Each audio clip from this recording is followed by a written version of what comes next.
ምዕራፍ ሱረቱል ሩም ምዕራፍ 30 ቁጥር 13 ላይ ብትመለከተው ለእነርሱ አማላጆች አይኖራቸውም ነው የሚለው። ለጣዖታውያን አማላጆች አይኖራቸውም፣ አይጸልዩላቸውም፣ ዱዓ ያደርጉላቸውም ነው ራሱ። በተጨማሪም አማላጅ ረዳትም የላቸውም፣ ከጀሃነም የሚያስጥላቸው ረዳትም የላቸውም። በተጨማሪም ደግሞ አማላጅም የላቸውም ነው እያለ ያለው እንጂ ከአላህ ውጪ አማላጅ የለም የሚል ነገር ጥቅሱ ላይ አንቀጹ ላይ የለም። ይሄን ይመስላል። እሺ አማላጅ ማላጅ ማለት ምን ማለት ነው? ራሱ ትርጉሙ ወይ አማላጅ ማለት ዱዓ የሚያደርግ ነው፣ የሚጸልይ ነው። ሸፊ ማለት አማላጅ ማለት መጸለይ ማለት ነው። አማለደ ማለደ ማለት ለመነ ማለት ነው። ለመነ የሚጸልይ የለም እያለን ነው እዛ ላይ ከሱ ሌላ ከሱ በቀር ሲል አይደለም። ለዛ እኮ ነው የምልህ። አሁንም ድጋሚ ልድገምልህ ራሱ ማለት ነው። ሱረቱ ዩኑስ ምዕራፍ 10 ቁጥር 3 ላይ ከሱ ፈቃድ ቢሆን እንጂ ይቅርታ አድርግልኝ ስላቋረጥኩ በጣም ይቅርታ አድርግልኝ። አያይሽ ልጠይቅልህ እና ድጋሚ አትመልስልኝ። አንዴ ልጨርስ። ስርዓት ሱረቱ ዩኑስ ምዕራፍ 10 ቁጥር 3 ላይ ከእርሱ ፈቃድ ቢሆን እንጂ አንድም አማላጅ የለም አለ። አላህ የሚፈቅደው ለሙሚን ብቻ ነው ዱዓ እንዲያደርጉ መላእክትን የሚፈቅደው። ስለዚህ እዚህ ጋር የሚናገረው ነገር ምንድነው? ከእርሱ ሌላ ከነዚያ ከእርሱ ሌላ ረዳት እና አማላጅም የሌላቸው ሲሆኑ አለ። ከእርሱ ሌላ የምትለው የሚመጣው አላህ ጋር ነው። አማላጅም የላቸውም የሚለው ነገር ሌላ የሚለው ነገር አንደኛው አፍራሽ ናት ራሱ። የመጀመሪያው ላይ ማምትል ናት አፍራሽ ያለችው። ማለኩም የሚለው ቃል ለእነርሱ የላቸውም ሲል ወልይ የላቸውም ወይም ደግሞ ረዳት ካላህ ውጭ የላቸውም። በተጨማሪ ደግሞ ምን የላቸውም? ወላ ሸፊኢን ነው የሚለው ራሱ። አማላጅም ደግሞ በተጨማሪም የላቸውም ነው የሚለው። አላህ ዘንድ ቃል ኪዳን የገቡ ወይም ደግሞ በፈቃዱ የሚያማልዳቸው ለነሱ የላቸውም ነው እየተባለ ያለው እንጂ ከአላህ ውጪ አማላጅ የለም የሚል አያያዝ ነገር እዚህ ጥቅስ ላይ የለም ለማለት ፈልጌ ነው። ይሄን ይመስላል ከብዙ በጥቂቱ። ምናልባት ይሄ እንደዚህ አይነት ነገሮች ሲመጡ ግራማቲካሊ ማየት ጥሩ ነው፣ ተፍሲሮችን ማየት ጥሩ ነው። እንግዲህ ይሄን ይመስላል ከብዙ በጥቂቱ። ግልጽ ነው። ኦኬ ወጣ። ኦኬ ሌላ ጥያቄ ያለው ሰው አስገቡ። ኡስታዝ ጀማል ካለ። መርሐባ። አሰላሙ አለይኩም ወራህመቱላሂ ወበረካቱ። ወአለይኩም ሰላም ወራህመቱላሂ ወበረካቱ።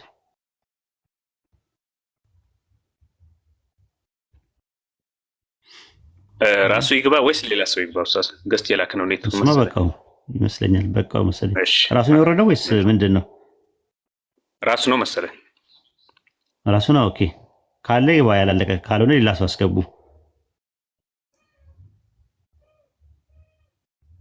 ያ ሰው አስገቡ፣ ምንም ችግር የለው። ሌላ ሶቢላ ጥያቄ ያለሽ? ሰላም አለይኩም ወሂድ። ወአለይኩም ሰላም ወራህመቱላሂ ወበረካቱ። ሰላም ነው። ጥያቄ እንኳን የለኝም። አክሴፕት ቢገባው መንገድ ላይ ነበርኩ። ኦኬ ችግር የለም። በቃ ቦታውን ለእንግዶች ክርስቲያኖች ካሉ ክርስቲያኖች ልቀቁላቸው፣ መውረድ ይችላል። ምንም ችግር የለው። እሺ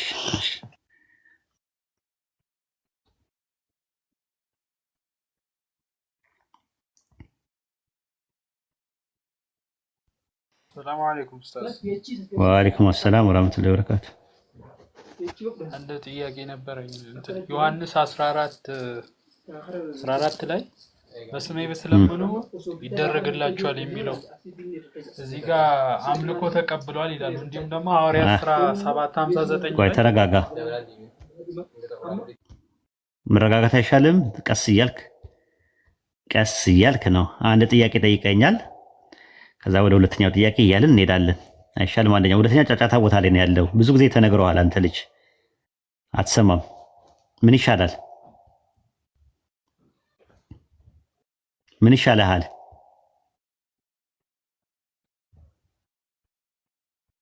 ማናቸውን በስሜ ብትለምኑ እኔ አደርገዋለሁ አለ።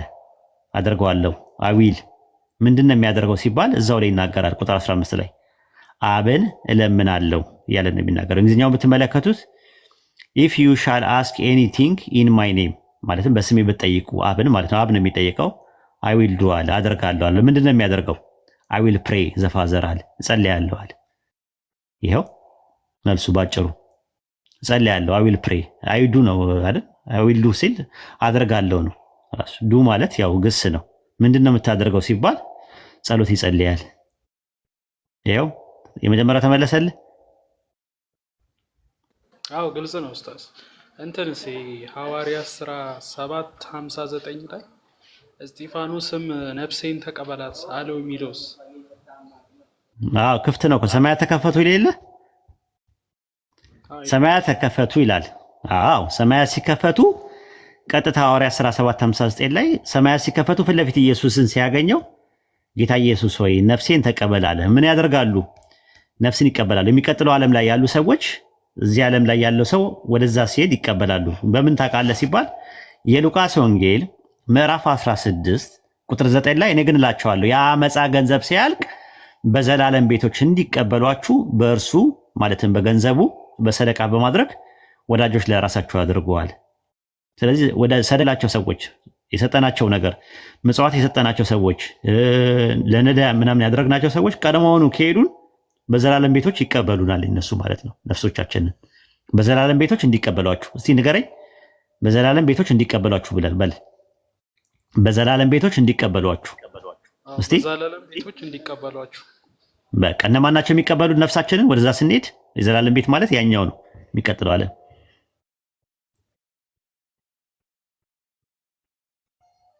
እነማን ናቸው?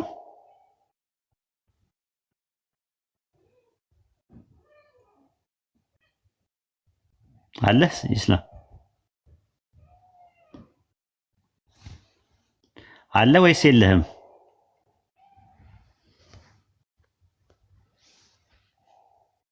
እሰማለሁ። በነገራችን ላይ ልጁ ምን ሆኖ ነው? ሙይት ነው። ኦኬ ልጁ ዝም ብሎ ነው ሁሌ ነው እንትን የሚለው። አንዴ ጫጫታ ቦታ ላይ ነው እንትን የሚለው። እሺ ሌላ ሰው አስገቡ።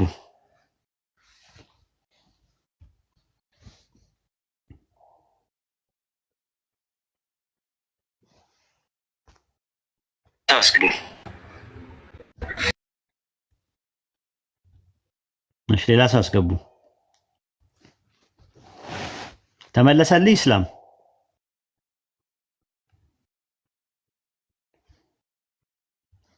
ተመለሰልህ?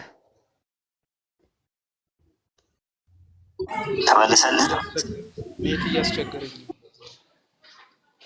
ኦኬ እሺ ተመለሰልህ ግን? አዎ ግልጽ ነው። ኦኬ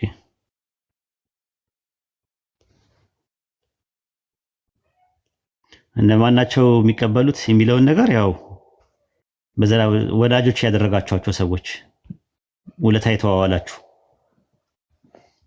እሺ እንትን እኔ የምትባለው ልጅ ሪኩዌስት ላክና ያስገባሃል። እኔ መሳብ አልቻልኩም።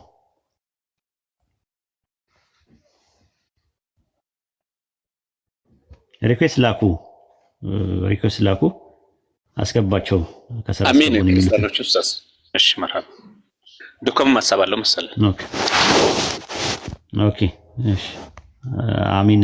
ወደ እንግዳ እንሂድና ዱከም ቤተኛ ነው። እሺ እንዴት ናችሁ?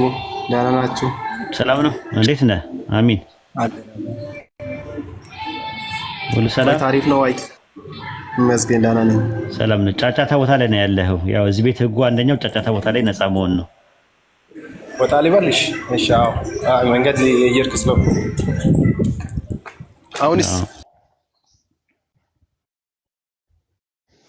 አሁንስ አሁን ጥሩ ነው። ከጫጫታ ወጥቷል። ጥሩ ነው። እስኪ ሌላ ክርስቲያን እናስገባ። ያው ነጋሽ እስኪ ኦኬ ዱከም ቀጥል እስቲ። ሰላም ነው ወይ? እንዴት ነህ? ሰላም ነው አለ። ደህና ነኝ አለ። ጫጫታ ቦታ ባትሆኑ ጥሩ ነው። ይሰይፋችኋል። አድሚኖች ህግ ተሰጥቷችኋል። እዚህ ቤት ስትመጡ ጫጫታ ቦታ ላይ ነፃ ሁኑ።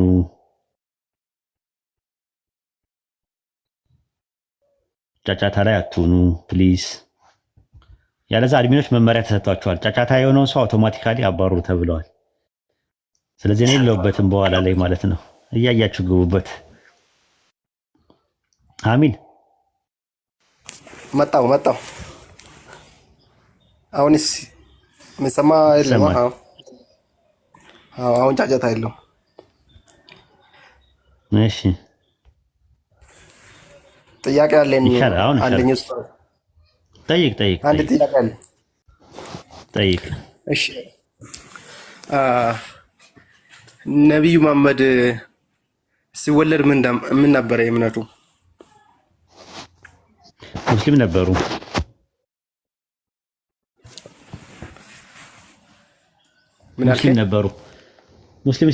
ሙስሊም ነበሩ። ሲወለድ ሁሉም ሰው ሙስሊም ሆኖ ነው የሚወለደው ነው አይደለ? ረሱል ሰለላሁ ዐለይሂ ወሰለም እንደዛ ነው። እያንዳንዱ ሰው ሲወለድ ሙስሊም ሆኖ ነው። ምን አይነት ሙስሊም ከተባለ እንትን ነው ራሱ ኢስላም ከዊኒ እና ሸርዒ ተብለው ለሁለት ይከፈላሉ። ከዊኒ ማለት ምንድነው? በተፈጥሮ አላህን ለማምለክ ነው። ሱረቱ ዛሪያት ምዕራፍ 50 ቁጥር 56 ላይ ሰውና ጂንን ሊያመልኩኝ እንጂ ለሌላ አልፈጠርኳቸውም እና ይላል። ሱረቱ ሩም ምዕራፍ 30 ቁጥር 30 ላይ አላህ ሰዎችን የፈጠረበትን ሃይማኖት ያዙ ይላል።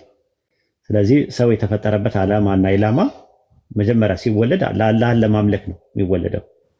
ስለዚህ በተፈጥሮ ወይም ደግሞ ምንድነው ኢስላም ከዊኒ በሚባለው ነገር ሙስሊም ነው። ከዛ በኋላ ነው ቤተሰቦቹ ክርስቲያን ወይ አይሁድ ወይ ዞራስትሪያን የሚያደርጉት ማለት ነው። ይሄ ነው ያለው። እሺ ሱራ 44 ቁጥር 52 ያለ ነገር 44 ሳይሆን 42 ያስተካክለው። 42 52 ላይ ያለ እንዴት ነው የምታይ? 52 እኮ ምንድነው እዛ ጋ ምን ይላል? ያው እሱ አላህ ወደ መንገዱ እንደቀረ እምነቱ ምን እንደሆነ የምታውቃለህ እንደመለሰ ምናምን ነው። እንደዛ አይነት ነገር ቁርአን ሲወርድ እምነቱ ምን እንደሆነ የምታውቅ አልነበርክም ይላል። የቁርአኑ እምነቱን ምን እንደሆነ የምታውቅ አልነበርክም ይላል። ሱረቱ በቀራ ምዕራፍ 2 ቁጥር 285 ላይ ምንድነው የሚለው? መልእክተኛው ከጌታ ወደ እርሱ በተወረደው አመነ ይላል። ምንድነው የተወረደው ወደ እሳቸው? ቁርአን ነው። ስለዚህ እምነቱ ምን እንደሆነ የምታውቅ አልነበርክም የተባለው የትኛውን እምነት ነው የሚያውቁት ያልነበረው? እስልምና ነው።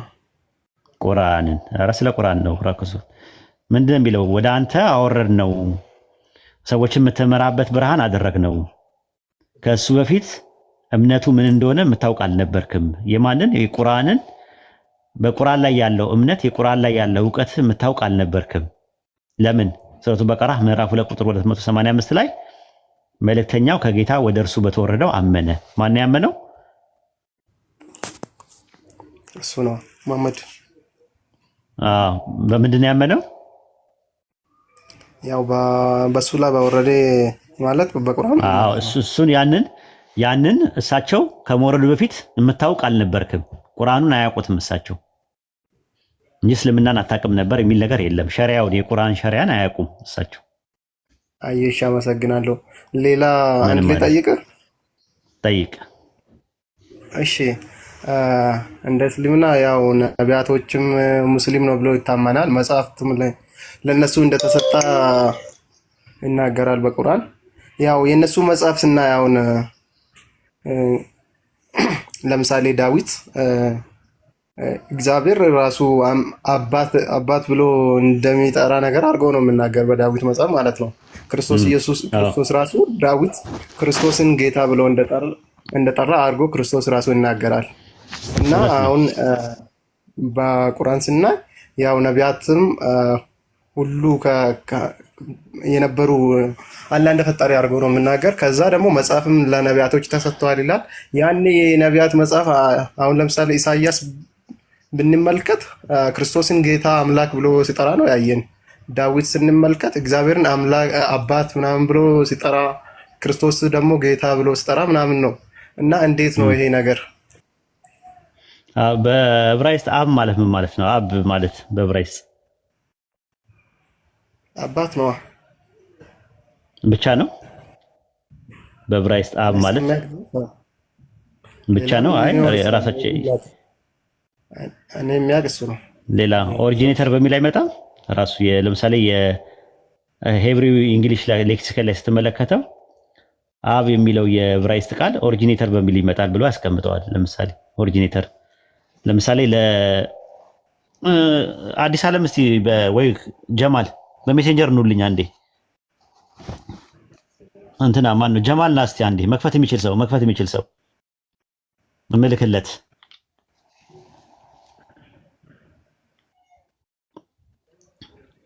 ኡስታዝ ጀማል መክፈት አችልም አይደል? መክፈት የሚችል ሰው ሰላም አለይኩም። በዚህኛው አካውንት ካስገባችሁኝ ቲክቶክ እኔ አለ እኮ በሜሴንጀር ላይ ብልክልሽ ማምጣት ትችያለሽ። ወአለይኩም ሰላም ወራህመት። እሺ በሜሴንጀር ጻፊልኝ እስቲ። እሺ መጀመሪያ በዚህኛው አካውንት ልግባና አስገቡኝ። ይሄኛው ሜሴንጀር የለውም አንደኛው ስልኬ እኮ ላኪ ጻፊልኝ ከስር ወርደሽ ላሳየ ነው። አይ የራሳችሁ ምንጭ ላሳየ ነው። አብ የሚለው የዕብራይስጥ ቃል ትርጉሙ ምን እንደሆነ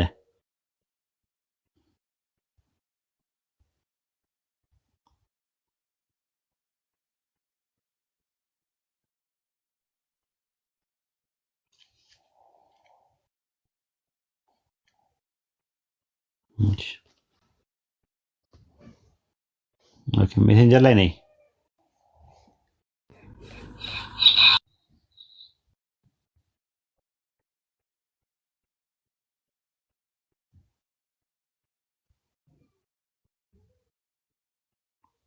ንገሪኝ ስጽፊልኝ ጽፌልሃለሁ በይ። ኦኬ እሺ ኡስታዝ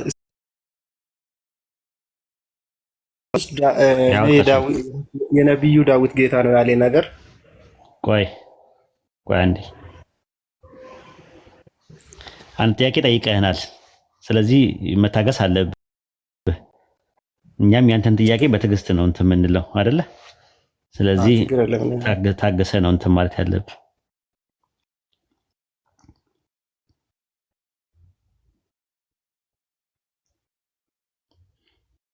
ይታያል የምታወጣልህ አብ የሚለው የዕብራይስጥ ቃል እነሱ ሲጠቀሙ ለምን እንደሚጠቀሙ ይታያል። አብ የሚለው ቃል የዕብራይስጥ ቃል ነው። ስንት ትርጉም አለው? 4 ትርጉም አለው ይላል። ምን ይላል? ፋዘር፣ አንሲስተር፣ ፕሮጀኔተር ይላል የመጀመሪያው። ሁለተኛ ቲቸር በሚል ይመጣል። ሶስተኛ ቺፍ በሚል ይመጣል ወይም ሊደር በሚል ይመጣል። አራተኛው ኦተር እና ኦሪጂኔተር በሚል ይመጣል። አስገኝ በሚል ይመጣል። የትኛውን ነው የተጠቀሙት ብለን ስንል ለኛ ለሙስሊሞች ኦሪጂኔተር በሚለው ነው የምንይዘው። ለምን? ትንቢተ ሚልክያስ ምዕራፍ 2 ቁጥር 10 ላይ ለሁላችን አንድ አባት ያለ አይደለምን? አንድ አምላክስ የፈጠረን አይደለምን ይላል። ስለዚህ ለሁላችን አንድ አባት ያለ አይደለምን ሲል አንድ አባት አለ ሲል አንድ ኦሪጂኔተር አለ ማለት ነው እንጂ ወላጅ አባት አይደለም እንዴ? እሺ በዛ ይገባል። አሁን ባልክበት በሚልክያስ ይገባል። ግን በመዝሙረ ዳዊት 89 ቁጥር 26ስ እንዴት ነው የሚሆነው? እኮ ኦሪጂኔተር ነው። አንተ ኦሪጂኔተር ነው ራሱ ኦሪጂኔት አንተ ለኔ ኦሪጂኔተር ነው። በዛ ይገባል። አሁን እንደዛ ነው ይገባል። መዝሙረ ዳዊት ላይ ያለስ እስታስገባል ይገባል። ኦኬ ላስገባል ልስጥ እኮ ምኑን ላስገባል? አባት የሚለውን ኦሪጂኔተር በሚል ነው የገባው። ሌላ ትርጉም ካለ ትነግረኛለህ አንተ። ማለት ባዮሎጂካል ነው ኦንቶሎጂካል ነው ማለት ይጠራኛል ይላል ዳዊት አባቴ። እግዚአብሔር ራሱ ዳዊት አባቴ ብሎ ይጠራኛል የሚል ነው። መዝሙረ ዳዊት ምዕራፍ 89 ቁጥር 26 89 ላይ እኮ እንደዛ ነው የሚሆነው እኮ አይደለ? አስገኝ ማለት ነው። ሌላ ትርጉም ካለው ትነግረኛለህ እኮ። ምኑ ነው አባቴ ነው? እርሱ አባቴ አንተ ነህ ይለኛል። አምላኬ የመድኃኒቴ መጠጊያ ይላል አለ። አምላኬ የሚልበት አግባብ ካለ ኢንተርቼንጅ ሆኖ ከመጣ አባቴ የሚለው ቃል አንተ ነህ ይለኛል አለ። ስለዚህ አባቴ የሚለው ነገር ምንድን ነው የሚያመለክተው? ኦንቶሎጂካል ነው። አስገኝ መሆኑን እያሰበ ነው አባቴ ብሎ የሚጠራ። አዎ ሌላ ካለ ትነግረኛለህ። ሌላ ካለ ንገረኝ። ሙስሊሞች እንደዛ እያሰቡ አባቴ ማለት ይችላል። የማይችሉበት ምክንያት ኦንቶሎጂካሊ ስለተወሰደ ነው። እናንተ ኦንቶሎጂካሊ ወሰዳችሁት፣ ግን ኦንቶሎጂካሊ አይደለም ነው እኛ የምንለው። እናንተ ኦንቶሎጂካሊ ወሰዱት፣ ቁርአን ያንን ተቃወመ እንጂ አባት ልጅ ምናምን የሚለው ነገር ሜታፎሪካል እኮ እንደሚመጣ ቁርአን ይናገራል ብዙ ቦታ ላይ። ለምሳሌ አቡለሃ የሚባል አለ። ለምሳሌ አቡለሃ የሚባል ሰው ታውቃለህ? አላውቅም። አቡለሃብ የሚባል ታውቃለህ? አሚን አላውቅም። ቁርአን ላይ እንደዛ ይናገራል። ተበት የዳ አቢ ለሃብ ወተብ ይላል። አቢ ለሃብ የሚባል አለ፣ አቡ ለሃብ የሚባል ሰው። ያ ማለት የመንቀቀል እሳት ባለቤት ማለት ነው።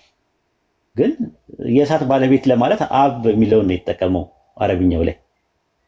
አቡ ሁረይራ የሚባል ሰው ታውቃለህ? የረሱል ሰለላሁ ዐለይሂ ወሰለም ሰሃቢ አቡ ሁረይራ እሱን አውቃለሁ። ሐዲስ ላይ አለ። አቡ ሁረይራ ማለት አብ ማለት እንግዲህ አስገኝ ማለት አይደለም፣ ባለቤት በሚል ነው የመጣው። ሁረይራ ማለት ወጣ ድመት ማለት ነው። የድመት አባት ማለት ነው። የድመት ባለቤት ማለት ነው። ሌሎችም ጥቅሶች አሉ። እንትኖች አቡበከር የሚባል አለ፣ የአይሻ አባት የረሱል ሰለላሁ ዐለይሂ ወሰለም ሰሃቢ ነበረ፣ ባልደረባይ ነበረ። በከር ማለት ወጣት ግመል ማለት ነው፣ ባለቤት ስለሆነ ነው። ስለዚህ አብ የሚለው ቃል አየህ ፊገራቲቭሊ ሊመጣ ይችላል። እንደዚህ አይነት ነገሮች ሊሆኑ ይችላሉ። ለአላህ ግን መጠቀም ሙሉ ለሙሉ ተከልክሏል። አብ የሚለውን ቃል ለምን? ክርስቲያኖች ወደ ኦንቶሎጂካሊ ስለወሰዱት ማለት ነው። ሜታፎሪካል የነበረውን አናሎጂካል የነበረውን ወደ እንትን ስለወሰዱት ቁርአን ላይ ተከልክሏል ማለት ነው። ፎር ኤግዛምፕል ልስጥ፣ ቀለል ኤግዛምፕል ልስጥ። ይሄ እንዴት እንደተረዳ ገብቶኛል። ኤግዛምፕል ልስጥ፣ ሌላ ኤግዛምፕል ልስጥ። ለምሳሌ እረኛ ይላል መዝሙረ ዳዊት ምዕራፍ 23 ቁጥር 1 ላይ ያህዌ እረኛዬ ነው ይላል አይደል? አዎ። እረኛ ማለት ምን ማለት ነው? የሚጠብቅ ጠባቂ ማለት ነው። አላህ ጠባቂ አይደለም ነው? ጠባቂ ነው ራሱ። ግን እረኛ ብለን እንጠቀማለን እኛ ሙስሊሞች። አዎ እረኛ ብለን ግን እንጠቀማለን። አላህን እረኛ ብለን እንጠቀማለን እኛ ሙስሊሞች። እንዴ አለ ያው እንደዛም ይላል እኮ እረኛ የሚል አለ ቁርአን ላይ፣ እኛ እንጠቀማለን ሙስሊሞች። ቁርአንና ሐዲስ ላይ እረኛ የሚል ካለ አላህ እረኛ ነው የሚል። አዎ በኦሮምኛ ነው ማንበብ አይቻለሁ እኔ። እንደዛ ቀጥታ ለምን የለም ራሱ እረኛ የሚል ቃል የለም ቁርአን ላይ። አረባይ ተሳያለሁ እኔ እዚህ መጥቼ የምር ማለት ትርጉሙ ሊሆን ይችላል። አታስቀኝ። አሁን ኦሮምኛ አያውቁም ብለህ ነው ኦሮምኛ ውስጥ የምትደበቀው ማለት የትርጉሙ ኦሮምኛ ቀጥታ በአረብኛ በጎኑ አለ። ግን ችግር የለውም። እሺ በአረብኛ እስቲ እረኛ የሚል ቃል አውጣና አሳየኝ። እኔ አላቅም፣ እሱ አላቅም። በአማርኛ አሳየኝ። እሺ በእንግሊዝኛ አሳየኝ።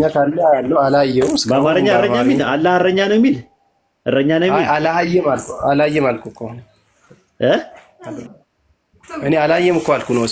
እሱ በአማርኛ አላየም። እኔ ይሄን በኦሮምኛም ላይ የለም። እስቲ አውጣው በኦሮምኛ። እስቲ ኦሮምኛ ቁርአን አውጣ አማርኛ ትርጉም ላይ። አሁን እኔ ጋር አይደለም እመጣለሁ፣ ብዙ ጥያቄ ስላለኝ እዚሁ እመጣለሁ።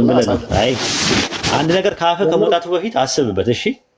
ለወደፊቱ ትምህርት እንዲሆን ማለት እኔ የምነግርህ ነገር እሱ ነው። እጃችሁ ላይ መረጃ ከሌላችሁ እዚህ ቤት አትምጡ።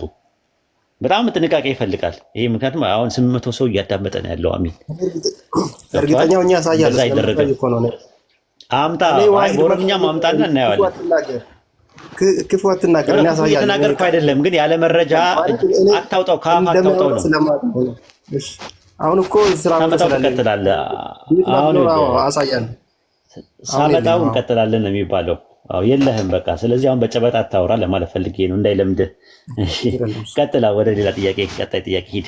ያኛ ለምሳሌ ነብዩ ዳዊት ክርስቶስ ጌታ እያለ እንደጠራ እንደነበረ ይነግራል። ክርስቶስ ራሱ ማለት ነው። በማቴዎስ ወንጌል ምዕራፍ 22 44 ቁጥር ላይ ከየት ነው ያመጣው የጠቀሰው? ጌታ ጌታዬን ጠላቶች የሚለው ከየት ነው የጠቀሰው ጥቅሱ? መዝሙረ ዳዊት ላይ ነው አለ።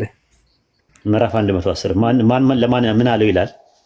ያህዌ ጌታዬን ጠላቶች የእግር መረገጫ እስካደረስ ድረስ በቀኝ የተቀመጠ አለው ይላል። ማለማን ነው ያለው?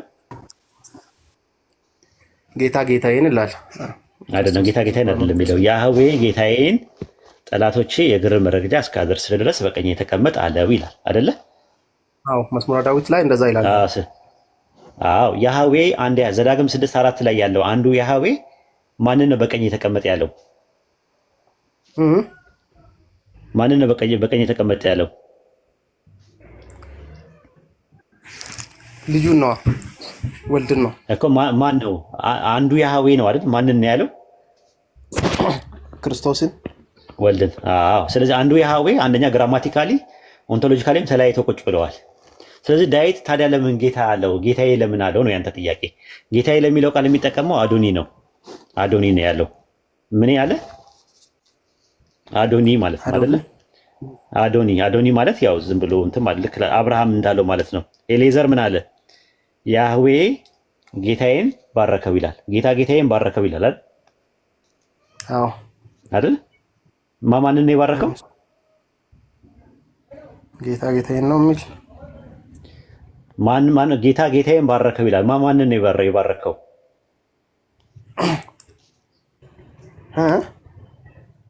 ማንን ነው የባረከው?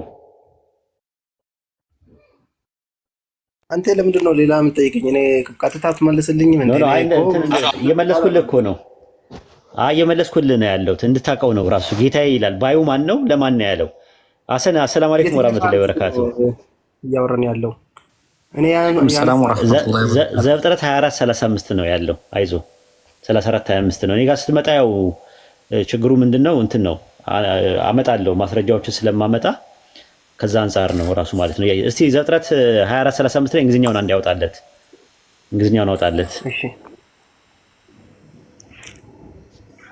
እንግሊዝኛውን አውጣ። ጌታ ጌታዬን እጅግ ባረከው ይላል። ማንን ነው የባረከው? ይታያል። እግዚአብሔር ይታያል። ዘ ሎርድ ሃዝ ብሌስድ ማይ ማስተር ይላል። ከዛ አማርኛውን አድርግለት። አማርኛውን አድርግለት። ይታያል። እግዚአብሔር ጌታዬን እጅግ ባረከው ይላል። ባራኪው ማን ነው? እግዚአብሔር ነው። ጌታዬን የሚለው ማን ነው? ባዩ ማን ነው? ኤሌዘር ነው አይደል? ኤሌዘር የሚባል ሰው ነው። ጌታዬ የሚለው ማንን ነው? ኤሌዘር ነው። ኤሌዘር ምን አለ? እግዚአብሔር ጌታዬን እጅግ ባረከው አለ። ባራኪው ማን ነው? እግዚአብሔር ነው። አንድ እግዚአብሔር። ማንን ነው የባረከው? አብርሃምን ነው የባረከው። ማንን ነው ጌታዬ የሚለው? አብርሃምን ነው ጌታዬ የሚለው። ባዩ ማን ነው? ባዩ ማን ነው? ኤሌዘር አብርሃም ምን አለው? ጌታ ያለው። በአብርሃምና በኤሌዘር መካከል ኦንቶሎጂካሊ ዲፈረንስ አላቸው። ያው እነሱ ሰው ናቸው፣ ሁለቱም ሰው ናቸው። አዎ መሲሁና ኢየሱስና ዳዊትም ሁለቱም ሰው ናቸው። ግን ለአክብሮት ልክ ኤሌዘር አብርሃምን ጌታዬ አዶኒ እንዳለ ሁሉ ዳዊትም መሲሁን አዶኒ ብሎታል ማለት ነው። ጌታዬ ብሎታል። ተመሳሳይ ነው ቃሉ። አዶኒ የሚል ቃል ነው የምታነበው። ዘፍጥረት 18:12 ላይ እንዲያወጣለትና ቆይ ዘፍጥረት 18:12 ላይ ያወጣለት አማርኛው ሐሰን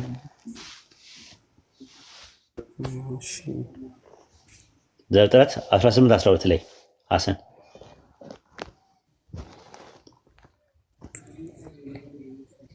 ይታያል።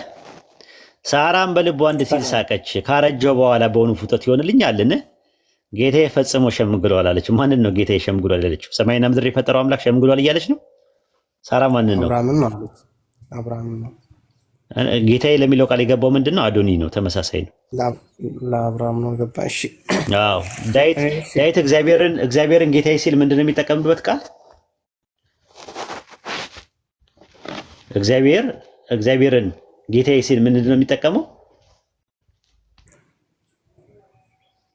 ምን የሚል ቃል ነው የሚጠቀመው? አዶናይ ነው የሚለው። አዶናይ ነው የሚለው እንጂ አዶኒ አይደለም የሚለው። ፈጣሪን ሰዎች ሲያገኙት አዶናይ እያሉ ነው የሚሉት። ፍጡርን ሲያገኙ ደግሞ ጌታዬ ሲሉ ደግሞ አዶኒ ነው። አዶኒ ለፍጡር ነው። ያው ሳራ አብርሃምን አዶኒ ያለችው ጌታዬ ያለችው። እሺ አሪፍ ማለት ነው። እሺ ሊቀጥል ወይስ? እሺ ቀጥል። እንግዲህ አንድ ድል ልስጥህና ከዛ በኋላ ሌሎቹ ያወራሉ። እኔም እሰግዳለሁ። እሺ በዮሐንስ ወንጌል ምዕራፍ 15 ቁጥር 5 ላይ ከኔ ተለይታችሁ ምንም ልታደርጉ አትችሉም ይላል ክርስቶስ። ይህንን ማለት የሚችል ፍጡር አለ? ምን ላይ መጽሐፍ ቅዱስን አላስኩም። እስቲ ዮሐንስ 15 ምዕራፍ ቁጥር 5 ላይ የሚለው እንደዛ አይደለም። የሚለው ምንድነው? ያለ እኔ ምንም አታደርጉ ማለት ፍሬ አታፈሩ ነው። ስለ ፍሬ ማፍራት ነው የሚያወራው። ፍሬ የምታፈሩት በእኔ ነው። እኔን ካመናችሁ በኋላ ነው። ፍሬ ከእምነት በኋላ ነው መልካም ስራ የሚሰራው። መልካም ስራ ፍሬ ነው። ግንዱ ደግሞ ምንድን ነው? እምነት ነው። በእኔ ካመናችሁ በኋላ ነው መልካም ስራ የምትሰሩት፣ ፍሬ የምታፈሩት ነው ለማለት። ያለ እኔ ምንም ነገር ማድረግ አትችሉም ሲል አሁን ዛሬ ስበላ ስጠጣ ያለ ኢየሱስ መብላትና መጠጣት አልችልም ምናምን ማለት አይደለም። ኮንቴክስቱ ይወስነዋል። ያለ እኔ ሲል ዮሐንስ ወንጌል 15 ላይ እንደዛ ነው። ምንድነው የሚለው? ዮሐንስ ወንጌል ምዕራፍ 1 ማቴዎስ 15 እውነተኛ የወይን ግንድ እኔ ነኝ፣ ገበሬውም አባቴ ነው። ፍሬ የማያፈራው በእኔ ያለው ቅርንጫፍ ሁሉ ያስወግደዋል፣ ፍሬ የሚያፈራውን ሁሉ አብዝቶ እንዲያፈራ ያደርገዋል። እናንተ ስለነገርኳችሁ ቃል አሁን ንጹሐን ናችሁ። በእኔ ኑሩ እኔም በእናንተም ቅርንጫፍም በወይን ግንድ ባይኖር ከራሱን ሊያፈራ እንደማይቻል አለ። አየህ፣ እንዲሁ እናንተ ደግሞ በእኔ ባትኖሩ አትችሉም። እኔ የወይን ግንድ ነኝ፣ እናንተ ቅርንጫፎች ናችሁ። ያለ እኔ ምንም ልታደርጉ አትችሉም። በእኔ የሚኖር እኔ በእርሱ እኖራለሁ፣ ብዙ ፍሬ ያፈራል። ያለ እኔ ምንም ማፍራት አትችሉም። የምታፈሩት ፍሩቴጅ የምትሆኑት እምነት ነው፣ በእኔ ካመናችሁ በኋላ ነው። ሳታምኑ ግን እንደዛ። አሁን እሱ እዛ ላይ ጥያቄ የሆነብኝ አሁን ለምሳሌ ያለ እኔ ምንም ልታደርጉ አትችሉም ምናምን የሚል አሁን ፍጡር እንደዛ አይነት ነገር ይችላል። አዎ ያለ እኔ ምንም ነገር ልታደርጉ አትችሉም የሚለው ኮንቴክስቱ ቢያወራ ያለው ስለማፍራት ነው። ፍሬ የምታፈሩት ካመናችሁ በኋላ ነው። መልካም ስራ የሚመጣው ከአመናችሁ በኋላ ይመጣል። መልካም ስራ የሚመጣው ማለት መልካም ስራ ፍሬ ነው። የመንፈስ ፍሬ የምንለው ፍቅር፣ ሰላም፣ ደስታ ምናምን ነገር የሚባለው ነገር ከዛ ነው። በስጋ የሚዘራ መበስበስን ያጭዳል፣ በመንፈስ ግን የሚዘራ ከመንፈስ የዘላለም ሕይወት ያጭዳል ነው። ስለዚህ ልታፈሩ ምን በሉ ይላል? መልካም ስራን ለመስራት አትታክቱ። መልካም ስራ ግን እንዲረዳ ካስፈለገ ኢማን ይፈልጋል፣ እምነት ይፈልጋል። እምነት በጣም መልካም ስራ እንድሰራ ያደርግሃል ነው እያለ ያለው። እሺ አመሰግናለሁ። ቢጠይቅ ግን ደስ ይለኛል። ያው ጠይቅ፣ እንግዲህ ያልገባ ነገር ካለ ጠይቅ። እሺ መላእክት የእሱ የሆኑና እሺ የትኛው ልጠይቅህ? እሺ እስቲ መዝሙረ ዳዊት ምዕራፍ 8 ቁጥር 2 አውጣልኝ እስቲ። መዝሙረ ዳዊት ከመላእክት ይልቅ በጥቂት አሳነስከው የሚለውን ነው የክብርና የምስጋና ጥቅም የሚለው ወይስ ምስጋናን ለራስ አዘጋጀ የሚለው? አዎ እሱን አንብብና እሱ እኔ እኮ በጣም የሚገርመኝ ነገር ምን እንደሚገርመኝ ታውቃለህ? አንድ በምጠይቁት ጥያቄ በአጠቃላይ በቃ የተበላ ነው። በቃ ምን እንደሆነ አላውቅም። ገና ልጠይቁ ስትሉ ራሱ እኛ ቀድመን ማወቃችን ነው ራሱ የሚገርመው ማለት ነው። የሚገርመው ማለት ነው። ኧረ ቀላል ነው። መዝሙረ ዳዊት ምዕራፍ 8 ቁጥር 2 ላይ እያወራ ያለው ስለ አብ ነው። ከሕፃናትና ከሚጠቡ አፍ ምስጋናን አዘጋጀ ስለ ጠላት ይላል። አሁን ለራስ አዘጋጀ የሚለው ጥቅስ የለም። በጣም የሚያሳዝነው ነገር ማለት እንዴት ሰውን ትሸውዳላችሁ በዚህ ደረጃ? ምስጋናን ለራስ አዘጋጀ የሚለው የማቴዎስ ወንጌል ላይ ያለው ጭማሪ ነው። ለራስ የሚል ነገር የለው። እሱን ከፈለጋችሁ ማቴዎስ ወንጌል ምዕራፍ 21 ቁጥር 16 ላይ አዎ እዛ ላይ ምን ይላል? ለራስ የሚል ነገር የለም። ወላሂ ለራስ የሚል ነገር ካለ ነው ይቀጣለሁ። አማርኛ ላይ ነው እኮ የጨመሩት፣ እንግሊዝኛ ላይ እንኳን የለም። በራሱ 16 ላይ ማለት ነው። አንዴ አሰን እያወጣልኝ ለራስ ዩርሰልፍ የሚለው ነገር የለም። ያው በክርስቶስ ኢየሱስ ግን ነው ተፈጽሟል። ግን ምን እንደሆነ አስረዳለሁ እኔ። ለራስ የሚለው ነገር የለችም ነው። ለራስ የምትለው አይለችም።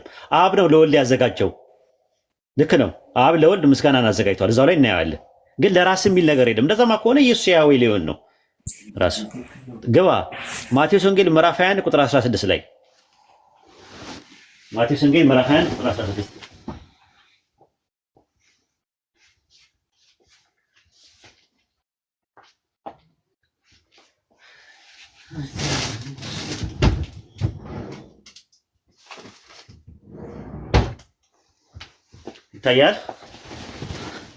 ይታያል። እሺ እንደዚህ የሚሉትን አትሰማምን አሉት። ኢየሱስም እሰማለሁ፣ ከሕፃናትና ከሚጠፉ አፍ ምስጋናን አዘጋጀ የሚለው ቃል አላነበባችሁምን አለ። የሚለው ቃል ላይ ብትሄድ ለራስ የሚል ነገር የለም። አዘጋጁ ለወልድ ነው ያዘጋጀው። ለራስ የሚል ነገር የለም። እንግሊዝኛው ላይ አድርገለት ለራስ የሚል ነገር ካለ እኔ እቀጣለሁ። ለራስ የሚል ነገር የለም። ይታያቸዋል። ይታያል። from the lip of the children and instant you have ordained praise አለ። ምስጋናን አዘጋጀ ነው የሚለው እንጂ ለራስ የሚል ነገር የለም። ለማን ያዘጋጀው? አዘጋጁ አብ ነው። ያዘጋጀው ለወልድ ነው። ወደ ጥቅሱ እንሂድ። መዝሙረ ዳዊት ምዕራፍ 8 ላይ ገባለት አንዴ። ጥቅሱ የተጠቀሰበትን ጥቅስ አሁን ቆይተን ልናየው ነው። አዘጋጁ ማን ነው? አብ ነው። ለማን ያዘጋጀው? ለወልድ ነው ያዘጋጀው። ተከታተሉኝ በደንብ አድርጋችሁ። ይታያል። ከሕፃናትና ከሚጠፉ አፍ ምስጋናን አዘጋጀ። አዘጋጁ ማን ነው? አብ ነው የሚያዘ። ከዛ በኋላ ምን ይላል? ጠላትና ቂመኛን ለማጥፋት የጣቶችን ስራ ሰማያትን ባየው ጊዜ ጨረቃና ከዋክብት አንተ የሰራቸውን ታስቦ ዘንድ ሰው ምንድነው? ተጎበኛው ዘንድ የሰው ልጅ ምንድነው? ከመላእክት ይልቅ በጥቂት አሳነስከው፣ በክብርና በምስጋና ዘውድ ከለልከው ይላል። ማንን ነው በክብርና በምስጋና ዘውድ ከለለው? በእጆች ስራ ላይ ምን አልከው አለ? በእጆች ስራ ላይ ሾምከው ይላል። ማንን ነው የሾመው?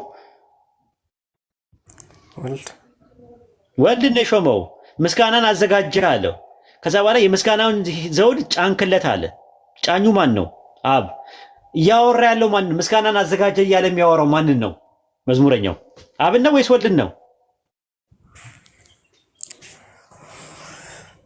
እሺ ቴክስቱ ላይ ማንን ነው ምስጋናን አዘጋጀህ እያለ የሚያወራው ማንን ነው?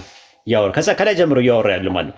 ከሕፃናትና ከሚጠቡ አፍ ምስጋናን አዘጋጀህ ስለ ጠላት ቂመኛ ካለ በኋላ ታስቦ ዘንድ ሰው ምንድነው? ተጎበኘው ዘንድ የሰው ልጅ ምንድነው? ከመላእክት ይልቅ በጥቂት አሳነስከው፣ የክብርና የምስጋናን ዘውድ ጫንክለት እያለ በሁለተኛ መደብ እያወራ ያለው ማንን ነው?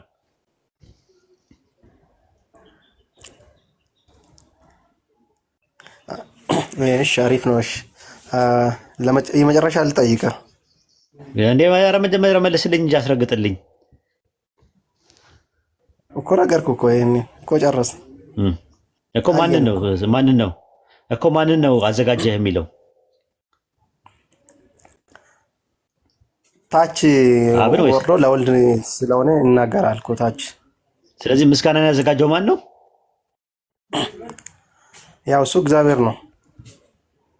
ለማን ያዘጋጀው? ለወልድ ነው። አመንክ ማለት ነው። በቃ ሻለ ያዘው እንድሰል የሚያስገድድ ሰው አለ? አይ ዋይድ። እሺ እስቲ አሁንም ልጠይቃ። ከጠየቅኩማ በደንብ ነው የምጠይቅህ። እሺ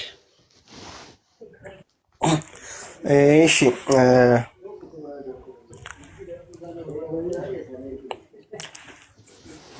የማቴዎስ ወንጌል ምዕራፍ 13 ቁጥር 41 አውልኝ እስቲ 13:41 አዎ እሺ አውጣለት አሰኑ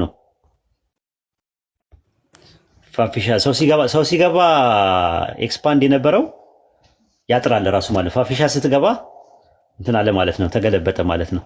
ኦኬ ቀጥል አሰኑ።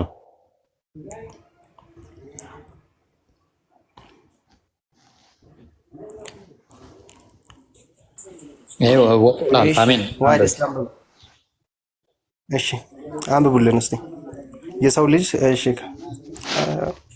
ዋይድ አንብብልን፣ እዚሁ እጠይቃለሁ። እሺ ትጠይቀኛለህ? ኧረ አንብብልኝ አንተ። የሚያስፈራ ጥቅስ እያመጣ ከተደበድበኛለህ።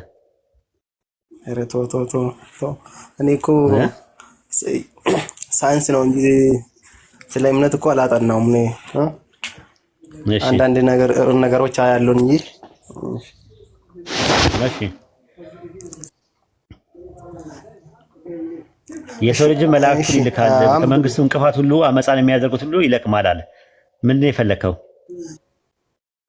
መላእክቱን ይላል አንደኛ፣ ከዛ ደግሞ ይልካል የሚል ነው። መላእክቱ የሱ እንደሆነ መላእክቱ የሱ መሆኑን ያሳያል እዚህ ላይ። ከዛ ደግሞ እሱ ይልካል ይላል። መላእክቱ የሱ የሆነና መላእክቱን የሚልክ ፍጡር ይኖራል ፍጡር ልንል እንችላለን። አለ እሺ ራዕይ 12 ያሳየኛል። ራዕይ 12 ላይ ያወጣለት። ራዕይ 12:7 ራዕይ 12:7 ላይ በሰማይም ሰልፍ ሆነ፣ ሚካኤልና መላእክቶች ዘንዶን ተዋጉት ይላል። ሚካኤልና ማን?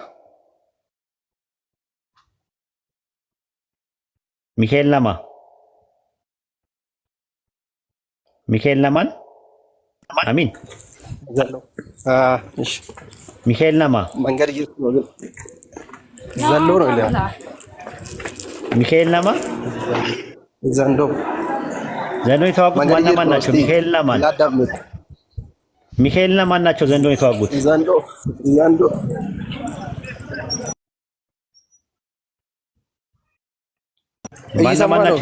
ድምፁ ስለሚረብሻችሁ እኮ ነው። እኔ ዝም አልኩ እኮ። ማን ናቸው የተዋጉት? ሚካኤልና መላእክቱ ዘንዶን የተዋጉት ማን ናቸው የተዋጉት? ሚካኤልና ማን? ዘንዶ ይልህ አንተ ደግሞ ዘንዶ ይብላልልህ መንገድ ላይ ነው ያለው። ሚካኤልና መላእክቱ ዘንዶን ተዋጉት ይላል። ሚካኤልና ሂዝ ኤንጅልስ ይላል። መላእክቱ የሚካኤል መላእክቶች። ሚካኤል እንዴት መላእክት ይኖረዋል? እስቲ እንግሊዝኛውን አድርግለት አንድ ጊዜ አሰን። አይ በቃ መንገድ እየሄደ ስለሆነ ቆይ እንጂ ዋናው ነገር ሚካኤል ኤንድ ሂዝ ኤንጅልስ ይላል። የማን ኤንጅልስ ናቸው መላእክቶች? የማን ኤንጅልስ ተብለዋል መላእክቶች? የማን መላእክት ተብለዋል? የማን መላእክት ተብለዋል? የማን መላእክት ተብለዋል?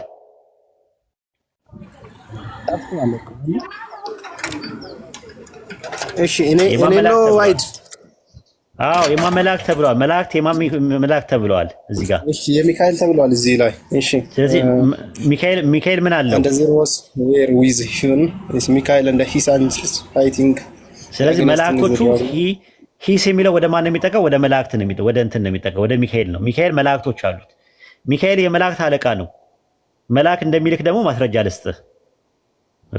መልአክን እንደሚልክ ማስረጃ ልስጥህ። ፍጡር እንደሚልክ ማለት ነው። ራዕየ ዮሐንስ ምዕራፍ 14 ቁጥር 14 እና 15 ላይ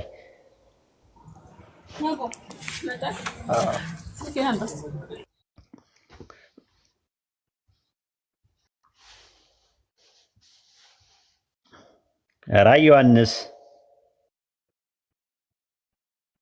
ምዕራፍ 14 ቁጥር 14 እና 15 ላይ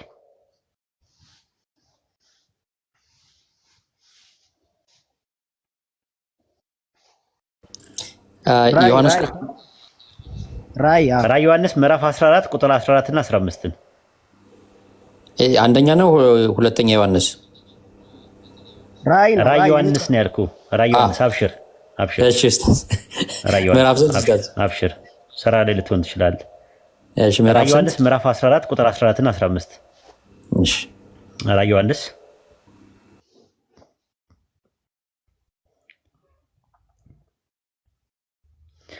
አየሁ እዚህ ጋር አየሁም፣ እነሆ ነጭ ደመና፣ በደመናው ላይ የሰው ልጅ የሚመስል ተቀምጠዋል። ማን ነው የሰው ልጅ የሚመስል የተቀመጠው? አሚን። አስበላኝ እኮ አሪፍ ፖይንት ላይ ጮማ የሆነ ጥያቄ ጠይቆኝ ነበረ። መልአክ ነው በነገራችን ላይ በራሱ ላይም የወርቅ አክሊል በእጁም ስለታም ማጭድ ነበረው አለ። ከዛ ሌላ መልአክ ከመቅደሱ አለ። ሌላ መልአክ ማለት ይሄ መጀመሪያ የነበረው 14 ላይ የነበረው መልአክ እንደነበረ ነው ማለት ነው። ሌላ መልአክ ከመቅደሱ ወጥቶ በደመና ላይ ለተቀመጠው የማጨድ ሰዓት ደረሰ፣ ማጭድ ስደድና እጨድ፣ የምድሩን መከር ጠውልጓል ብሎ በታላቅ ድምፅ ጮኸ አለ። ሲያዘው ታያለህ ሲልከው የማጨድ ሰዓት ስለደረሰ ማጭድን ስደድና እጨድ ብለዋል ይላል። መልአኩን ይልከዋል፣ ያዘዋል። ልጨምርላችሁ ማለት ነው። ልጨምርልህ ዘካርያስ ምዕራፍ 2 ላይ ቁጥር 3 እና 4 ላይ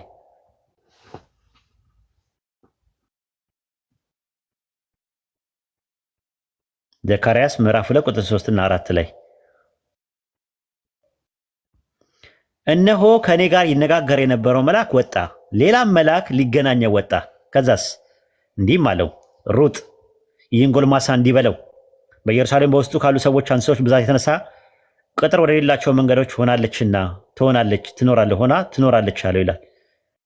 ከዛ በኋላ ሲልከው ታያለ። ሌላ መልአክ መጥቶ መልአኩን ሲልከው ታያለ፣ ሲያዘው ታያለ። ስለዚህ መልአክን ሊያዘው ይችላል። ግልጽ ነው። መልአክን ሊያዘው ከቻለ ማቴዎስ ወንጌል 28:19 ላይ ስልጣን ሁሉ በሰማይና በምድር ለኔ ምን አለኝ ተሰጠኛል። ምን አለኝ ተሰጠኛል። ከዛ አንደኛ ጴጥሮስ ምዕራፍ 3 ቁጥር 22 ላይ እርሱ መላእክት፣ ስልጣናት፣ ኃይላት ከተገዙለት በኋላ ይላል። መላእክቶች ይገዙለታል፣ ይታዘዙለታል፣ ይልካቸዋል። ማነው እንዲገዙለት ያደረገው? ሁሉ ተገዝቷል ሲል ሁሉን ካስገዛለት በቀር መሆኑ ግልጽ ነው። ሁሉ ከተገዛለት በኋላ ግን ልጁ ራሱ ሁሉን ላስገዛለት ምን ይላል? ይገዛል። ሁሉ ተገዝቷል ሲል ሁሉ ካስገዛለት በቀር መሆኑ ግልጽ ነው። ሁሉ ከተገዛለት በኋላ ግን ልጁ ራሱ ሁሉን ላስገዛለት ይገዛል አለ። ስለዚህ ሁሉን ያስገዛለት ማን ነው? አብ ነው። ለማን? ለወልድ። በሰማይና በምድር ያሉት ሁሉ መላእክትን ቢያዝ መላእክትን ቢልክ ምን ቢል እንደ ባይብሉ ከሆነ ማለት ይሄን ይመስላል። ኡስታዝ እሱ መርፌን ወቅቷልና አይበቃው? አንዴ እናውራ ሰዓት ከሰጠኝ። እሺ እናውራለን፣ ግን ምሳ መብላት አለብኝ። ሰላት መስገድ አለብኝ። እስከዛ ከሐሰን ጋር እስቲ አንድ ጊዜ ላውራ ከሌሎች ጋር። ሰላም አለይኩም ወራህመቱላህ። ማራማው ተባላት ምን አለች? ፋፊን ገስት ላይ የነበረችዋን ማለት ነው ብሎክ አረገቻት። አሁንም ድጋሚ ብሎክ አርጋ አስወረደቻት። ጀማል እሺ ቀርታሽ መርሐባ። ብሎክ የተደረገ ሰው አትፍቱ። ብሎክ ያደረገ ሰው ኃላፊነቱን እኔ ጋር ነው የሚመጣው። በውስጥ አውሩ። እንደዚህ አይነት ነገር ሲኖር አውሩ። በውስጥ አውራት ማራማይትን ካለችም እንደዚህ አይነት ነገር ፐርሰናል የሆኑ ነገሮችን ወደ ሚዲያ አታምጡብን። በውስጥ አውሩ፣ በውስጥ አውሩ። እሺ ጀማልዬ፣ አድሚን እርስ በርሳችሁ ተመካከሩ እንደ አይነት ነገር ሲኖር። እሺ ኡስታዝ ይቅርታ። እሺ ይቅርታ መርሐባ። እሺ አብሽር። እሺ ተታወሩታላችሁ። ነጃሽን ሐሰን እኔ ልስገድ። አዎ ኡስታዝ እናወራዋለን። ኡስታዝ መርሐባ። በቃ አንተን ነበር የፈለኩ ችግር የለውም እኮ ቆይባለሁ። 20 ደቂቃ ምናምን 10-20 ደቂቃ ትሰጠኛለህ ለኔ ሰግጄ እስከምመጣ? ይቻላል። በቃ ከሐሰን ጋር ሌላ ሰው አስገቡን። አይ ከሐሰን ጋር እንቀጥላለን። እስከዛ አንተ ተመልሰና ችግር የለውም።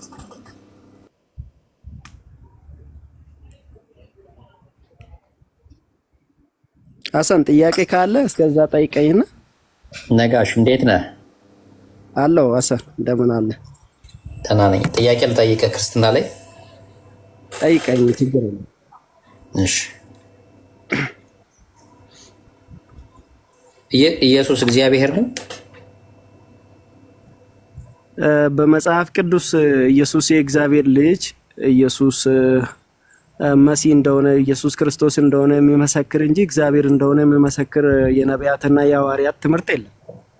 ስለዚህ እኔ ኢየሱስ ማን ነው ለምታምነው ከሆነ እኔ ኢየሱስ የእግዚአብሔር ልጅ፣ የእግዚአብሔር ነቢይ፣ የእግዚአብሔር ሊቀ ካህን ብዬ ማመን ነው እንጂ እንደዛ አላምንም። ኢየሱስ እግዚአብሔር ነው ብዬ አላምንም። ምክንያቱም አንድ እግዚአብሔር አለ፣ በሰውና በእግዚአብሔር መካከል አንድ አለ፣ እሱም ደግሞ ሰው የሆነው ክርስቶስ ነው ስለሚል ቃሉ።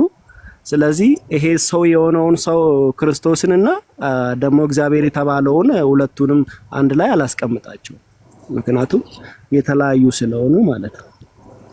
በጣም ጥሩ። አምላክም አይደለም ብለህ የምታምነው? ኢየሱስ አምላክ ነው ብዬ ነው የማምነው።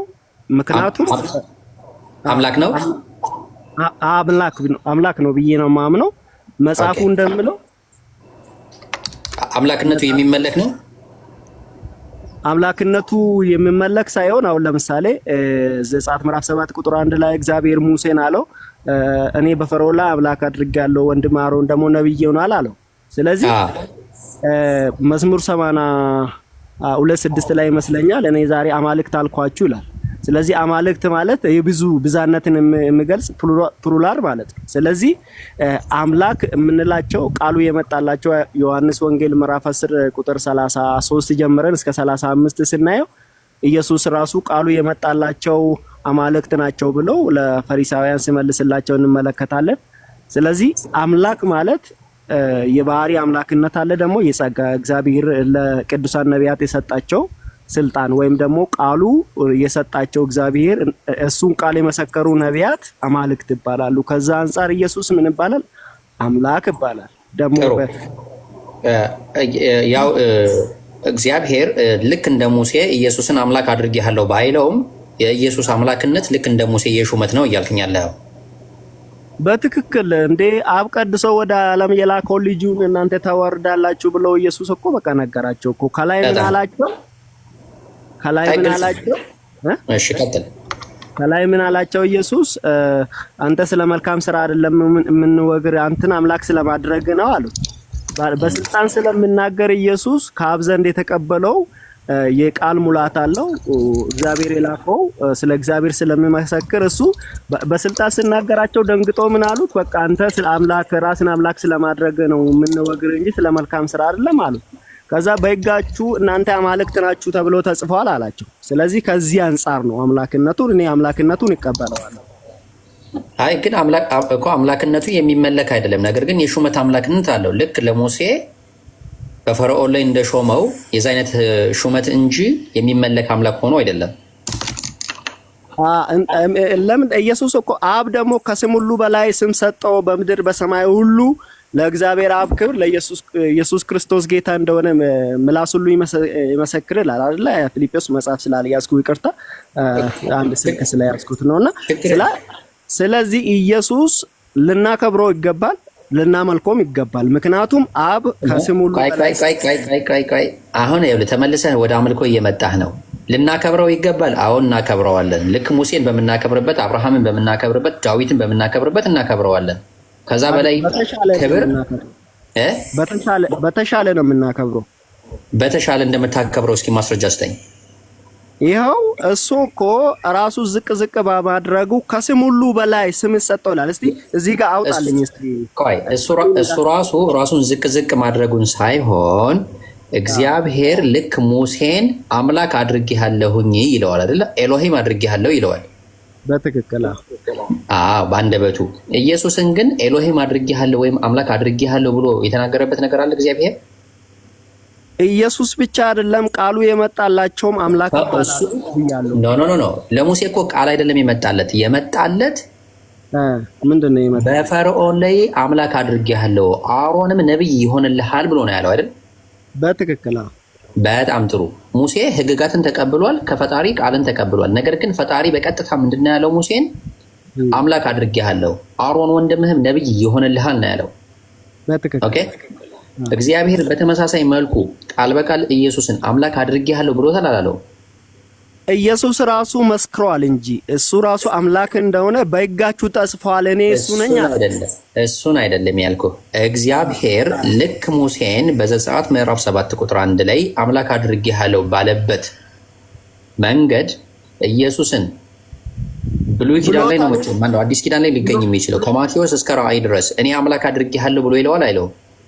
አይለውም። እንደዛ እንደ ሙሴ ዘጸአት ምዕራፍ 7 ላይ እንዳለ አይለውም። ነገር ግን እኛ የምንመለከተው ቃሉ የመጣላቸው እንደ አጠቃላይ የምናየው ምንድነው ማስተዋል መቻል ያለብን ቃሉ የመጣላቸው ነቢያት አምላክ እንደሚባሉ፣ ምክንያቱም ስልጣን ስላላቸው ማለት ነው። እሱ ሌላ ጉዳይ ነው። ቃሉ የመጣላቸው እነ ዳዊት እና አብርሃም እነሱም በኢየሱስ አምላክ በተባለበት መልኩ አምላክ ሊባሉ ይችላሉ። ኦኬ አማልክት ነው እንጂ የሚለው የቁጥር ብዜት ነው እንጂ በነጠላ አምላክ አይደለም የሚለው። አሁን ተግባብተናል። በቃ ጭኔ ጨርሻለሁኝ። ጥያቄ ሌላ ጥያቄ ላቀርብልህ። እሺ አሁን ኢየሱስን ታመልከዋለህ? አዎ ኢየሱስን እንኳን እኔ መላእክትም እንዲሰግዱለት ታዟል እግዚአብሔር አብ። አንተ ታመልከዋለህ? ኢየሱስን አመልከዋለሁ። ኦኬ እንድታመልከው የታዘዝክበትን ጥቅስ ስጠኝ። እሺ ያው አውጣ። ፊልጵስዩስ ምዕራፍ 2 ፊልጵስዩስ ምዕራፍ 2 ቁጥር ስንት? ከቁጥር 9 ጀምረህ አውጣልኝ። ከዛ 2 ራእይ ላይም ትሄድልኛለህ። ራእይ ምዕራፍ 5 ቁጥር 9 ከ9 እስከ 11። አሁን የምትሰጠኝ ኢየሱስን እንድታመልከው የታዘዝክበትን ነው። ላምብበው። አይ እንትን ላይ አድርግልና እኛ ምንድና እንድናነበው ከቻልክ በስክሪን ላይ የሚያስቀምጥልህ ሰው አለ? ማን አለ የሚከፍትልኝ? እጄ ታይፕ ኮምፒውተር ላይ ታይፕ እያደረኩኝ ስለሆነ ነው፣ ስራ ቦታ ስለሆንኩኝ ነው። ቀድምም በመሀል ታይፕ ማድረገውን ትቼ ነበር፣ ለውስጥ አሳውጣ የነበረው። ዘይነብ የምትከፍቱልናላችሁ በቪዲዮ? አይዋሽ ምን ላይ ፊልጵስዩስ ምዕራፍ 2 ቁጥር 9 ላይ ከዛ ዘይነብ የምትልቁ በኋላ እንትን እንዳትለይ አብ ኢየሱስን የማመልከው አብ ለሱ እንድንሰግድ ወይም ደግሞ እሱን እንድናመልክ ለምንድን ነው? ምክንያቱ እሱ ድል ስለነሳ ነው፣ ስላሸነፈ ነው። አብ ልጁን እንድንገዛለት እሱን እንድናመልከው ያዘዘ ማለት ነው። ስለዚህ ከዚህ አንፃር እንድትይዝልኝ ነው። ችግር የለም እንየው። ለማንኛውም ጥቅሱ ይነበብ። እሺ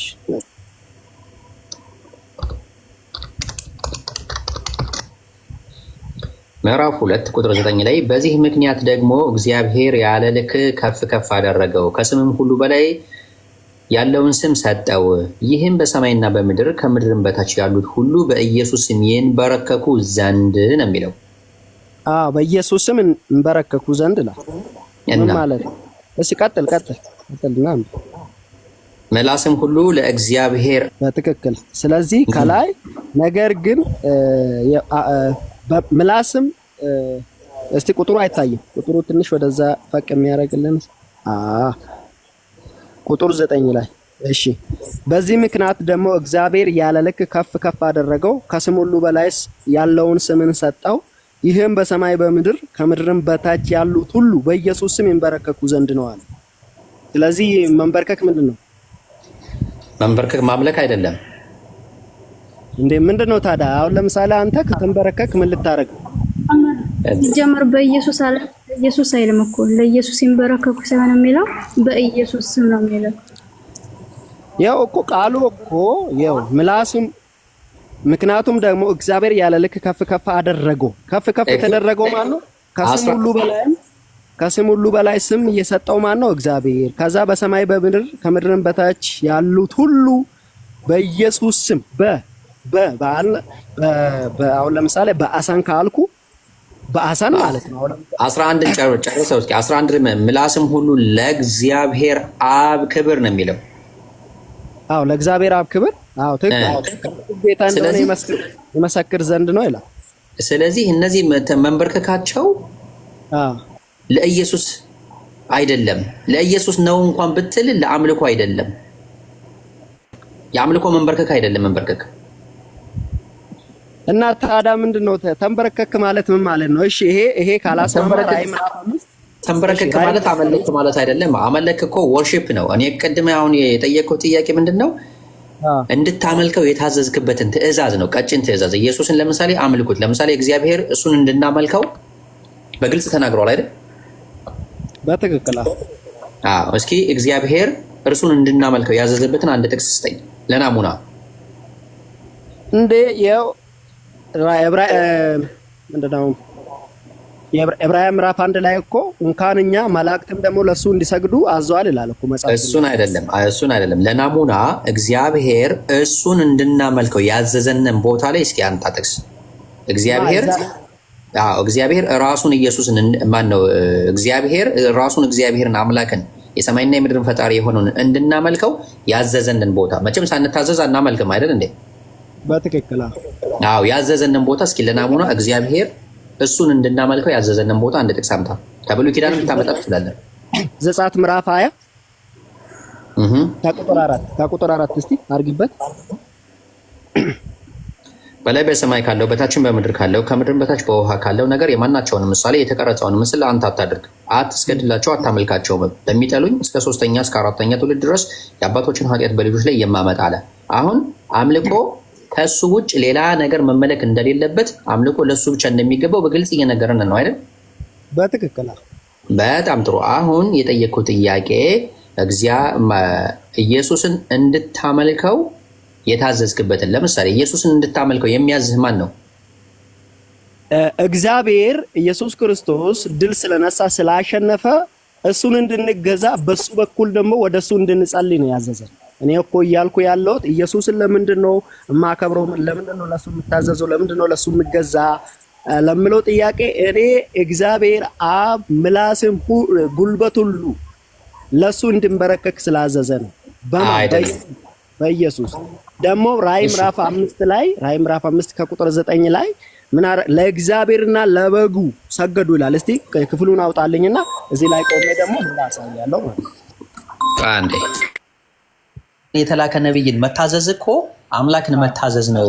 ነብይን አለመቀበልና አለመታዘዝ አምላክን አለመታዘዝ ነው። ያ ነገር ግን እንደ አምልኮ አይደለም። አምልኮ ለአንድ ፈጣሪ ነው የሚገባው። ያ ነብይ ራሱ የተላከው ነብይ ያመልከዋል። አንተም ያንን ነው በቀጥታ የምታመልክ እንጂ ኢየሱስን አይደለም።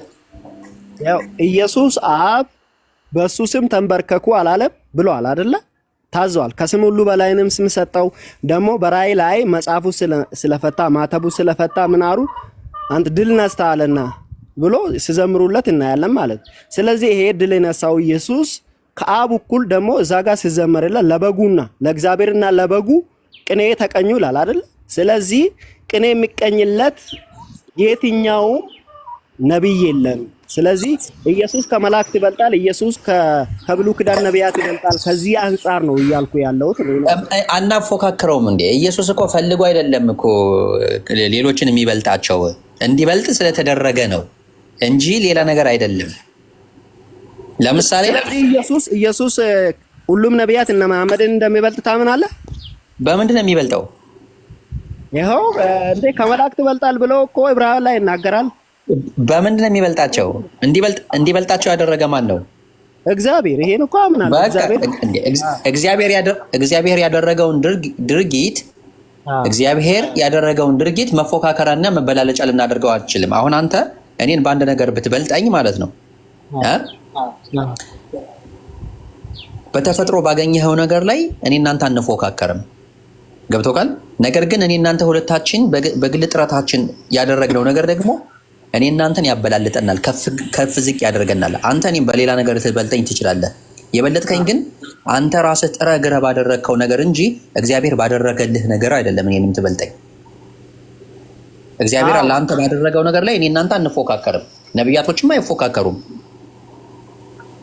ነው እኮ አሁን እኮ ምን መሰለህ አሳን